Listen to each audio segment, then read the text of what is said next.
Hi friends, എല്ലാവർക്കും റാൺസ് വേൾഡിലേക്ക് സ്വാഗതം. അപ്പോൾ ഇന്ന് നമ്മൾ കരിമീൻ തേങ്ങ അരച്ചതാണ് ഉണ്ടാക്കാൻ പോകുന്നത്. അതിനെന്തൊക്കെ വേണമെന്ന് നമുക്ക് നോക്കാം. കരിമീൻ ഞാൻ വെട്ടി കഴുകി വൃത്തിയാക്കി വെച്ചിട്ടുണ്ട്. പിന്നെ പച്ചമുളക്, ഇഞ്ചി, വെളുത്തുള്ളി, സവോള, കറിവേപ്പില എന്നിവ എടുത്തിട്ടുണ്ട്. അപ്പം നമുക്ക് എങ്ങനെയാണ് ഉണ്ടാക്കുന്നതെന്ന് നോക്കാം. ആദ്യം തന്നെ ഞാനൊരു ചട്ടി അടുപ്പത്ത് വെച്ചിട്ടുണ്ടായിരുന്നു ചൂടാവാനായിട്ട്. ചട്ടി ഒന്ന് ചൂടായി വരുമ്പോഴത്തേക്കിനും നമുക്ക് വെളിച്ചെണ്ണ ഒഴിച്ചു കൊടുത്തു. വെളിച്ചെണ്ണ ചൂടായതിന് ശേഷം ഉലുവ ഇട്ട് കൊടുത്തിട്ടുണ്ട്. ഉലുവയെല്ലാം നന്നായിട്ടൊന്ന് പൊട്ടി വരണം.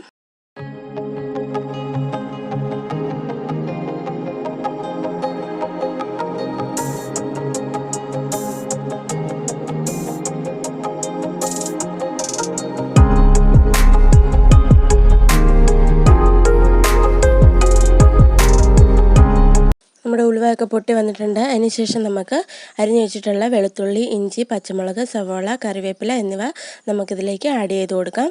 എന്നിട്ട് അതിനെ നന്നായിട്ടൊന്ന് വഴറ്റിയെടുക്കാമേ.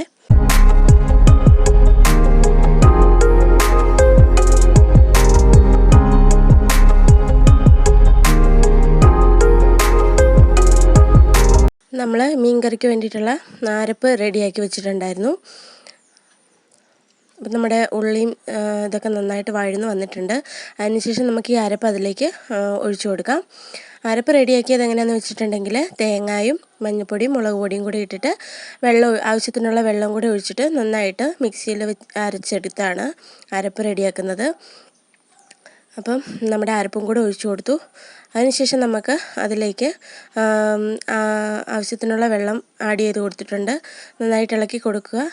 അതിനുശേഷം ഇട്ട് കൊടുക്കാൻ പോകുന്നത് 2 കഷ്ണം കുടംപുളി ഇട്ട് കൊടുത്തിട്ടുണ്ട്. ആവശ്യത്തിനുള്ള ഉപ്പും കൂടെ ഇട്ട് ഇളക്കി നമുക്ക് നമ്മുടെ കഴുകി വൃത്തിയാക്കി വെച്ചിരിക്കുന്ന മീനും കൂടി ഇട്ടിട്ട് നമുക്കിതൊന്ന് അടച്ചു വെക്കാം. അടച്ചു വെച്ചിട്ടുണ്ട്. നമ്മുടെ മീനും അരപ്പൊക്കെ നന്നായിട്ട് തിളച്ച് വന്നിട്ടുണ്ട്. നമ്മുടെ മീൻകറി ഇവിടെ റെഡി ആയിട്ടുണ്ട്.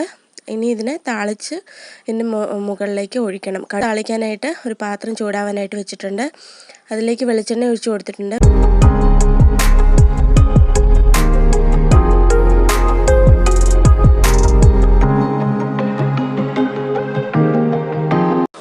വെളിച്ചെണ്ണ നന്നായിട്ട് ചൂടായതിലേക്ക് നമുക്ക് കടുക് ഇട്ട് കൊടുക്കാം. കടുകൊക്കെ നന്നായിട്ട് പൊട്ടി വന്നിട്ടുണ്ട്. അതിനുശേഷം നമ്മൾ അടുത്തായിട്ട് ഇട്ട് കൊടുക്കാൻ പോകുന്നത് അരിഞ്ഞു വെച്ചിട്ടുള്ള സവോളയാണ്. സവോള നന്നായിട്ടൊന്ന് മൂത്ത് വരുമ്പോഴത്തേക്കിനും കറിവേപ്പിലയും കൂടി ഇട്ട് കൊടുക്കണം. നമ്മുടെ സവോള നന്നായിട്ട് മൂത്ത് വന്നിട്ടുണ്ട്. അതിനുശേഷം നമ്മൾ കുറച്ച് കറിവേപ്പില ഇട്ട് കൊടുക്കുന്നുണ്ട്. കറിവേപ്പിലയും കൂടി ഒന്ന് മൂപ്പിച്ചതിന് ശേഷം നമ്മൾ ഈ മീൻകറിയുടെ മുകളിലേക്ക് നമുക്കിത് ഒഴിച്ചു കൊടുക്കാം.